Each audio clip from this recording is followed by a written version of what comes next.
Welcome to the Invite Short Short bites of information that you get to apply immediately.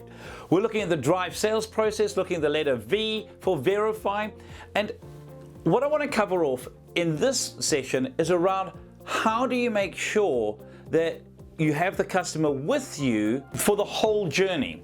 And one of the oldest acronyms in sales is a little one called ABC, which stands for Always Be Closing. There's been a lot of debate around that, but the ethos of it sits very well inside this verify step. Before you go from this place to that place, what you're doing is you're closing off in the customer's mind, we've agreed we're at this point. And a great way of doing that is to use something we call mini closes. So as you're verifying with the customer, as you're sharing with them going, great, we're up to this point. Do you agree? Have I heard you correctly? Is there anything else? And then you're moving on to the next point. And when you get to the point where they understand that you understand and that you're both on the same place, same journey, you then get to ask them this question. If we were able to deliver X, would you be willing to go ahead? At that point, when the customer says yes, what they're doing is they're committing to moving forward.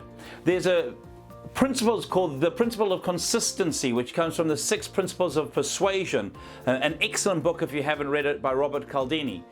And in that he talks about that one of the principles that people operate by, what he calls a shortcut, is that if we've agreed to something small, we'll agree to something bigger. So if I've agreed, yes, I would go ahead if you were able to deliver all of the things that I've requested, then when you actually come to ask me for the close, I'm far more likely to say yes, because I've been giving you little mini closes. So if we could do that, would you be prepared to go ahead? You talk a little bit more about some other stuff. Great, so if we could do that as well, would you be prepared to go ahead?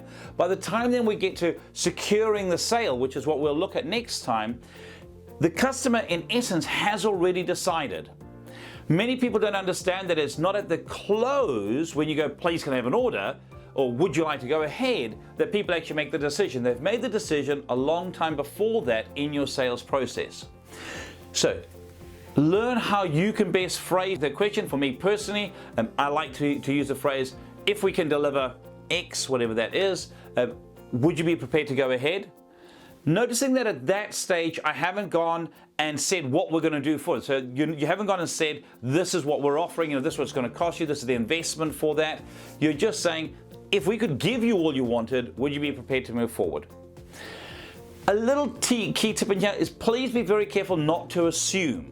A lot of people break down the word assume into the A-S-S-U-M-E and say it makes, if you'll excuse the phrase, an arse of you and me. And we don't want to do that in sales. You want to make sure that you're verifying with the client, that you're truly understanding, that they feel that you've understood, that they feel they can trust you, so that when you ask them, would you be prepared to go ahead, they're going to be totally confident in you, that you can deliver, and that you're the right person to make that decision with. Here's to your success. If any of this resonated with you and you'd like some help with it, do feel free to get in touch. Drop me an email at mike@thinkright.co.nz or 0272 987 523 or our website www.thinkright.co.nz.